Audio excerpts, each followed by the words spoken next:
Voltando aqui, causas de suspensão da exigibilidade do crédito tributário, eu estou no plano do processo administrativo. Portanto, aqui, constituído o crédito tributário em definitivo, ou seja, passou 30 dias, o cidadão não impugnou, ou dentro dos 30 dias, o cidadão, o indivíduo, o sujeito passivo impugnou e concluído o processo administrativo, e aqui eu tenho a constituição definitiva do crédito tributário, nessas duas situações, expirado o prazo de 30 dias ou concluído o processo administrativo. Então, só para a gente fechar aqui o entendimento, até que se expire o prazo de 30 dias, eu tenho o quê? Constituição provisória.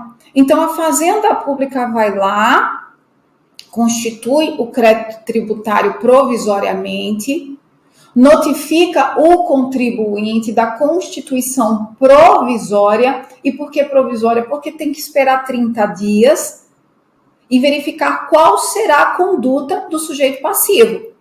Sentar e chorar e 30 dias ir embora, ou dentro desses 30 dias impugnar o ato de lançamento, não é isso? Até ter acontecido uma das duas coisas, expirar o prazo de 30 dias ou concluído uma vez impugnado o lançamento notificado, impugnado esse lançamento, iniciado o processo administrativo, eu tenho o quê? Lançamento provisório, constituição provisória do crédito tributário, que só será definitiva pela expiração do prazo de 30 dias, sem qualquer conduta do sujeito passivo da relação jurídico-tributária, ou, uma vez ele impugnando o lançamento, concluído o processo administrativo e sendo ele notificado da decisão. Portanto, quando eu venho falar em suspensão da exigibilidade do crédito tributário, salvo uma situação, a da própria impugnação, que é uma das situações contidas lá no 151, salvo sem juízo, não é isso? Uma das situações do 151 de causas de suspensão da exigibilidade do crédito tributário. Eu queria arrematar a questão exatamente porque cai na sua prova no que se o seu examinador, ele coloca lá um exemplo e você tem que dizer se a constituição é definitiva ou se é provisória, você já sabe.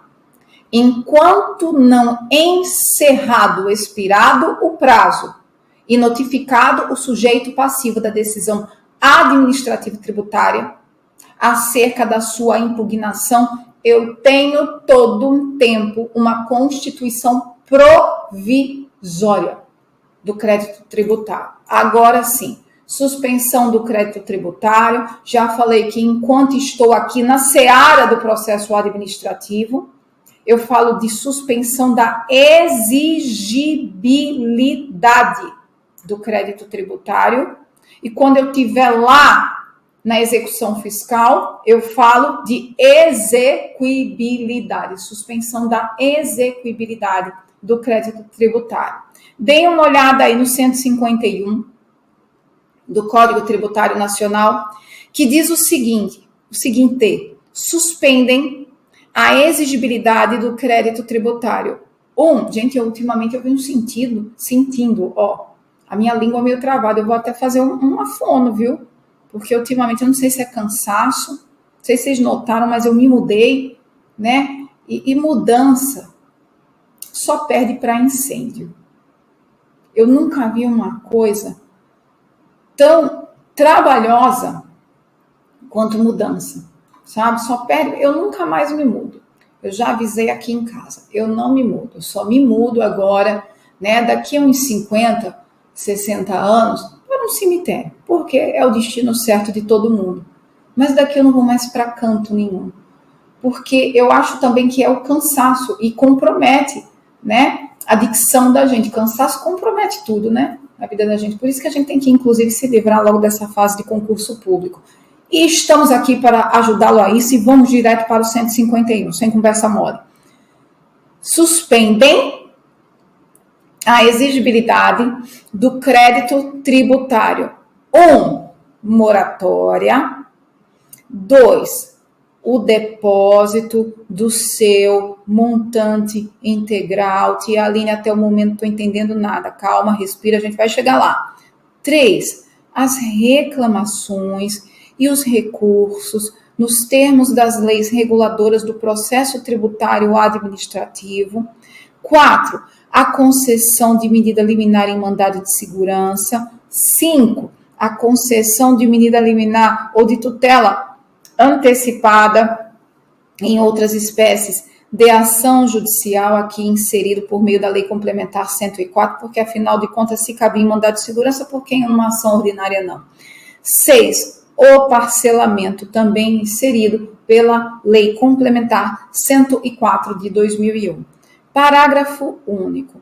O disposto neste artigo não dispensa o cumprimento das obrigações acessórias dependentes da obrigação principal, cujo crédito seja suspenso ou dela consequentes. A gente chega lá, vamos agora esclarecer tudo isso? Esse rol do 151 é um rol taxativo ou exemplificativo? Vai lá no 141 do Código Tributário Nacional e vê o que ele diz acerca disso. Ele responde aí para você, tá? O crédito tributário regularmente constituído somente, pode grifar um somente, eu adoro quando tem somente, né? Porque no direito tudo pode ser, tudo depende, mas aqui não. E aqui você tem que grifar isso, porque afinal de contas eu tenho uma exceção ao direito, ao próprio direito, a subjetividade que muitas vezes permeia, né, as normas jurídicas, porque afinal de contas estamos falando de uma norma social, de uma ciência social. O crédito tributário regularmente constituído somente se modifica ou extingue ou tem a sua exigibilidade suspensa ou excluída nos casos previstos nesta lei, ou L maiúsculo aí, nesta lei, neste Código Tributário Nacional, fora dos quais não podem ser dispensadas, sob pena de responsabilidade funcional na forma da lei, a sua efetivação, as respectivas garantias. Portanto, trata-se de um rol taxativo por ordem legal. Não tem nada de ordem jurisprudencial, construção jurisprudencial ou doutrinária. É por ordem legal. E por que o Código Tributário Nacional, ele elege a taxatividade para as causas de suspensão, não apenas de suspensão da exigibilidade do crédito tributário, mas a própria modificação, extinção e modificação, lembra lá do lançamento de ofício, quando que ele pode ser modificado? Modificação, extinção, suspensão e exclusão do crédito tributário, porque todo tempo eu estarei falando de receita tributária. Quando o Estado fala em extinção, por exemplo, ele está falando de forma de acabar a relação jurídico-tributária. E precisa se acabar na forma da lei, e apenas nas hipóteses, em regra, depois a gente chega já lá, eleitas pela lei. Quando eu falo em suspensão da exigibilidade do crédito tributário ou exclusão do crédito tributário como uma isenção, estou falando que, ainda que em caso de suspensão temporária, de renúncia, de espera para receber o dinheiro. Um dinheiro que é devido, necessário à manutenção do próprio Estado. Por isso que o meu rol ele é taxativo e por ordem legal, não é construção jurisprudencial nem doutrinária. Eu já vi isso sendo cobrado em prova, e o que é que o seu examinador quer saber? Se você conhece o CTN. Quer saber se você sabe o que é que tem lá no CTN. Afinal de contas, meu amigo, você pode não dominar a Lei Candira, a Lei do Imposto de Renda, do ITR e as minúcias do direito tributário. Mas a norma geral, você vai ter que dominar. Você vai ter que saber, você vai ter que conhecer. Até para você não dar trabalho para a gente. Não é isso? Pois bem, segundo o STJ, a suspensão da exigibilidade do crédito tributário na via judicial, impede o fisco de praticar qualquer ato contra o contribuinte visando a cobrança do crédito tributário, não podendo, inclusive, inscrevê-lo em dívida ativa, executá-lo ou penhorá-lo, já que a exigibilidade está suspensa.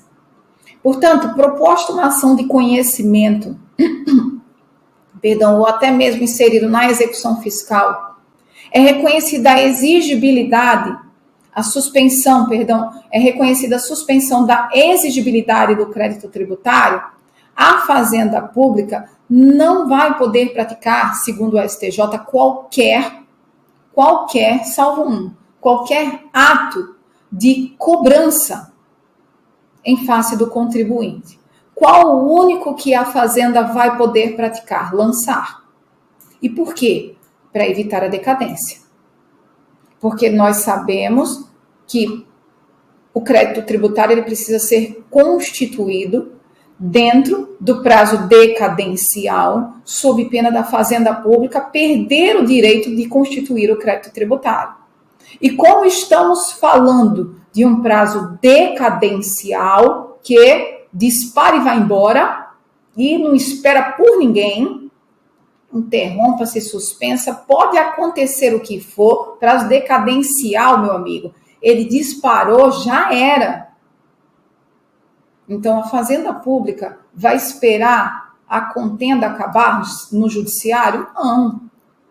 Não tem como, porque senão vai decair o seu direito de lançar. E esse é o único ato que é permitido ser praticado pela Fazenda Pública quando houver suspensão da exigibilidade do crédito tributário na via judicial. Apenas lançar, até porque ao constituir o crédito tributário, de início a uma constituição provisória, posteriormente definitiva, e nenhuma atitude de cobrança, nenhum ato de cobrança pela mera constituição do crédito tributário é praticado pela Fazenda em face do contribuinte. Vamos lá. Começando a brincadeira. Artigo 151, inciso 2 do Código Tributário Nacional. Professora, por que a gente não começa pelo 1? Porque eu gosto de estudar a moratória junto com o parcelamento. Para a gente poder entender direitinho quem é quem no babado, tá? Vamos lá. Artigo 151, 2 do Código Tributário Nacional diz que suspendem a exigibilidade do crédito tributário 2. O depósito do montante integral do que, Aline? Do tributo devido. Do tributo devido. Todas as vezes que o contribuinte resolver discutir o débito tributário e ele depositar o valor devido, supostamente devido a título de tributo, e assim sendo o arbitrado pela Fazenda principal, juros e multa, ele tem direito subjetivo à suspensão da exigibilidade do crédito tributário. E por quê? Porque ele está garantindo a dívida discutida.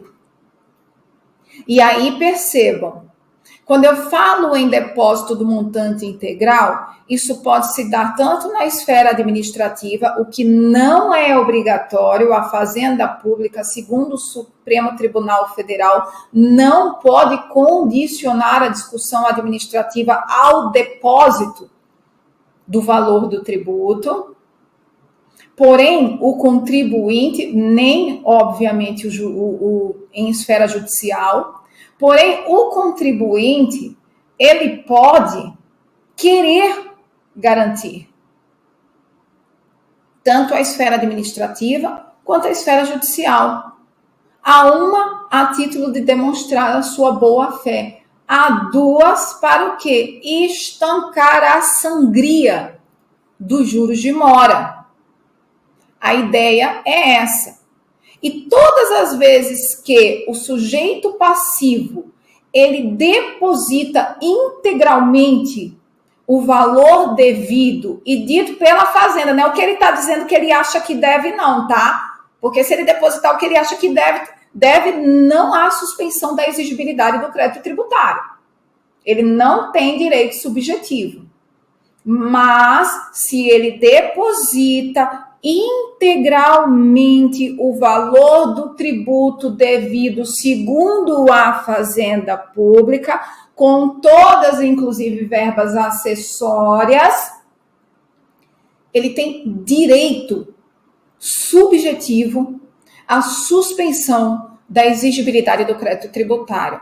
Professor, ainda não captei essa história de direito subjetivo. Meu amigo, quando você for juiz, não é você que vai dizer que suspende a exigibilidade do crédito tributário. Não cometa essa gafe horrorosa, que vez ou outra eu vejo. Defiro a liminar para suspender a exigibilidade do crédito tributário, tendo em vista o depósito do montante integral do tributo devido. Não. Você não está constituindo nada. É direito subjetivo do cidadão. Você vai apenas, como magistrado, meu amigo, declarar a suspensão da exigibilidade do crédito tributário, tendo em vista o depósito do valor devido segundo a Fazenda Pública nos termos do 151.2. Percebeu a diferença? Advogado, você também. Você não pede liminar para suspender, né? Me conceda a liminar para suspender nesses casos em que houver o depósito do montante integral. Pelo amor de Deus, não faz isso, meu filho, que dá vontade de chorar. Dá vontade da gente falar, meu Deus do céu. Você vai pedir para o juiz declarar a exigibilidade do crédito tributário, tendo em vista o depósito do montante integral do valor tributo, segundo a Fazenda Pública. É direito subjetivo do seu cliente. Aqui não tem nada que pedir a liminar para que suspenda. A liminar nem precisa de liminar. Basta que o juiz, né, conheça, mas vai lá e fala assim, olha, seu juiz, aproveita aí, né, que teve o depósito, dá uma declarada aí da suspensão da exigibilidade do crédito tributário. E é por isso que a gente fala em direito subjetivo quando eu falo em depósito do montante integral. Segundo o STJ, o valor de um processo não aproveita outra execução fiscal. Cada execução fiscal no seu quadrado. Exemplo, isso foi resolvido pelo STJ no recurso especial 297.115. Exemplo, se o contribuinte sai vitorioso em uma demanda, o valor não pode ficar retido por conta de outros débitos. Captou aqui qual é a situação? Não vou ilustrar. Digamos que o sujeito passivo tenha vários débitos tributários, várias execuções fiscais. Em uma, ele garantiu, porque naquela ele tem certeza. Ele tem certeza que não deve, tá? E aí ele garantiu nessa o juízo, né? Garantiu a execução, depositando integralmente o valor do tributo devido. Entrou com uma ação de conhecimento, tá? Não estou falando em execução, não, perdão. Entrou com uma ação de conhecimento. Garantiu o juízo. Exigibilidade suspensa do crédito tributário. Só que ele tem um monte de outras dívidas tributárias, em outras ações, em outras, inclusive, execuções. Pode o magistrado, olha, contribuinte, você está certo, você ganhou, parabéns. Dessa vez é você quem leva. Mas, como você deve em outros processos, eu vou reter esse valor aqui para garantir os outros processos. Pode o juiz fazer isso? Não, meu filho. Não pode fazer isso. Tá? O valor de um processo, ele não se aproveita a outra execução fiscal, e aqui, porquanto o RESP tratava de uma execução fiscal, porém, vale para todo e qualquer processo de conhecimento. Ainda, a fiança bancária não é equiparável, segundo o STJ, tema repetitivo 378, RESP 1.156.668, a fiança bancária não é equiparável ao depósito integral do débito exequendo para fins de suspensão da exigibilidade do crédito tributário ante a taxatividade do artigo 151 do CTN e o teor do enunciado sumular número 112 desta Corte. E o que é que diz a súmula 112 do STJ? Dá uma olhada lá. O depósito, e aqui trata exatamente dos termos do 151.2 do Código Tributário Nacional, o depósito somente suspende a exigibilidade do crédito tributário se for integral e em dinheiro. Exceção, créditos de natureza não tributária. Mas se tiver natureza tributária, tendo em vista a aplicação do artigo 141, 151.2 do Código Tributário Nacional, a fiança bancária, ela não se presta para suspender a exigibilidade do crédito tributário. Eu sempre trago essa exceção aqui. E por quê? Porque, vez ou outra, você está aí lendo a jurisprudência do STJ. E você pode se deparar em uma situação em que eu tenha a suspensão da exigibilidade, né, da execução do crédito, em face da prestação de uma fiança bancária. Só que aqui, nessas situações, e pode prestar atenção nos julgados, estaremos falando de crédito de natureza não tributária. Por exemplo, uma multa ambiental. É cobrado por meio de execução fiscal? Sim, é cobrado por meio de execução fiscal. Mas é uma dívida tributária? Não. De jeito nenhum. Tá? Tenham atenção a isso. Processo extinto sem resolução de mérito. Digamos, estamos lá dentro do nosso exemplo. O cidadão ajuizou uma ação de conhecimento, apresentou o depósito, fez o depósito do montante integral do débito tributário devido, direito subjetivo de suspensão da exigibilidade do crédito tributário, só que, em que pese ele ter certeza de que não devia, ele devia. Mas ele devia. Foi julgado improcedente. O que é que faz com a renda? O que é que faz com o valor contido lá em depósito judicial? Converte em renda. Em face da presunção do crédito tributário, de liquidez, exigibilidade e certeza. Isso foi resolvido pelo STJ no recurso especial 215.289. Aline, como assim converte em renda? O que eu tenho lá depositado em juiz é renda, dinheiro, faz-me rir, né? É isso. Tendo em vista que eu já tenho um pronunciamento judicial, né, não bastando o pronunciamento judicial julgando improcedente, as próprias presunções administrativas dos atos administrativos de legalidade, vericidade, legitimidade, interesses, sobrepõe o interesse público também, isso autoriza-se concluir que aquele valor é devido à fazenda, então aquele dinheirinho que está lá depositado, não é isso? Todo montante integral, e a gente fala montante integral porque foi o dito pela Fazenda Pública, ao invés de ser devolvido ao sujeito passivo, vai ser o quê? Recolhido para o cofre. Como eu estou falando de imposto aqui de renda, por exemplo, eu estou falando de imposto de renda? Bom, enfim, vai ser recolhido ao cofre do ente político, convertido em renda. E assim sendo, uma vez que foi o depósito do valor todo devido, o que é que vai acontecer? A gente vai ver já já. Nas causas de extinção do crédito tributário. Pois bem, vimos as causas a primeira causa de suspensão da exigibilidade do crédito tributário. Vamos para a próxima. Suspende a exigibilidade do crédito tributário. 3. as reclamações e os recursos nos termos das leis reguladoras do processo tributário administrativo. Primeira informação, súmula vinculante 21, que obviamente se eu estou falando em súmula vinculante, é uma redundância eu falar do STF, mas a gente tem o hábito, né, gente, de falar do STF, do STJ. Leva um tempo, mas Aline já tem muito tempo, tem súmula vinculante, é isso, meu filho. Tem gente que é um pouco mais devagar na vida. 21, súmula vinculante 21. É inconstitucional a exigência de depósito. A gente já tinha falado disso agora há pouco, mas eu estava reservando a súmula para esse momento.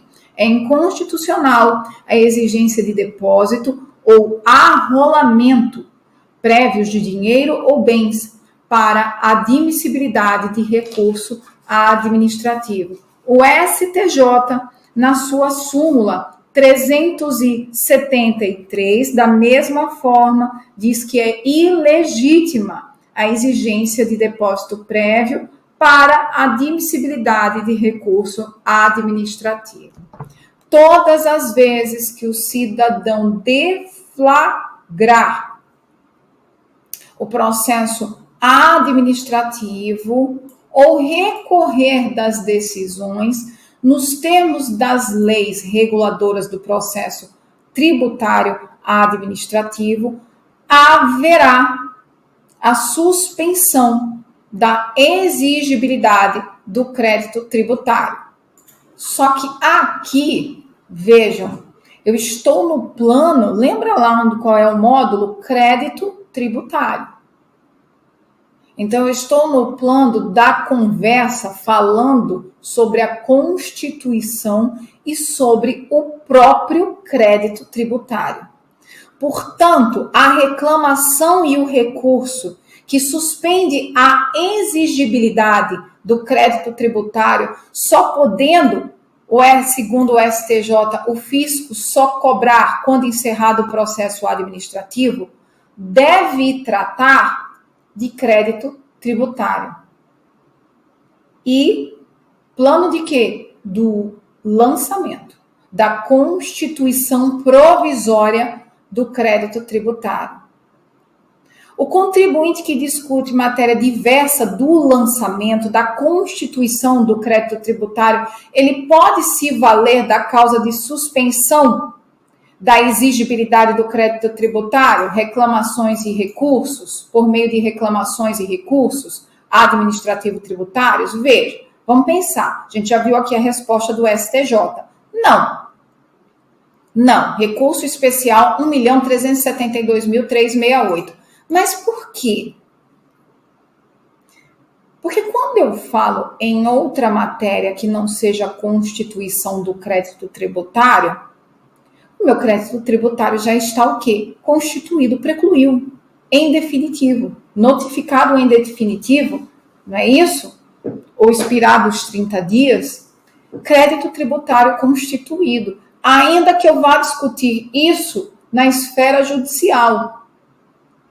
Em tese, ele está, a princípio, ele está definitivamente constituído.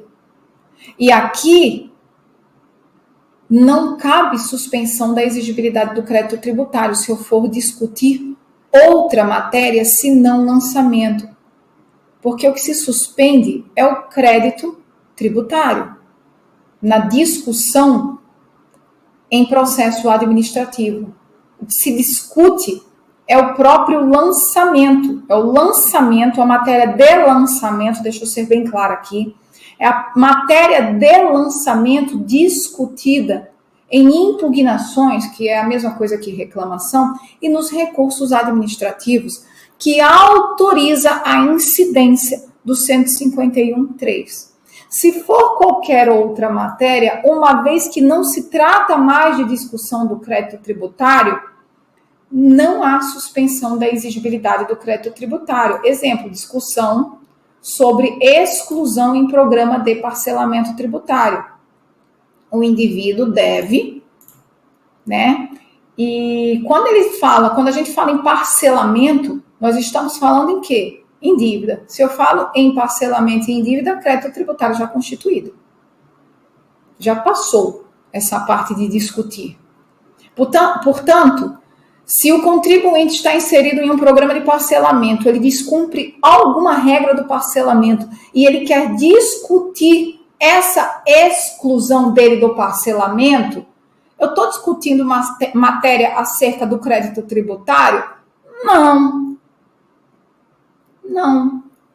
Portanto, não vai haver a suspensão da exigibilidade do crédito tributário nessas situações. Porque, segundo o STJ, há apenas discussão acerca do próprio crédito tributário, especificamente o lançamento, autoriza a incidência da norma contida no 151.3 do Código Tributário Nacional.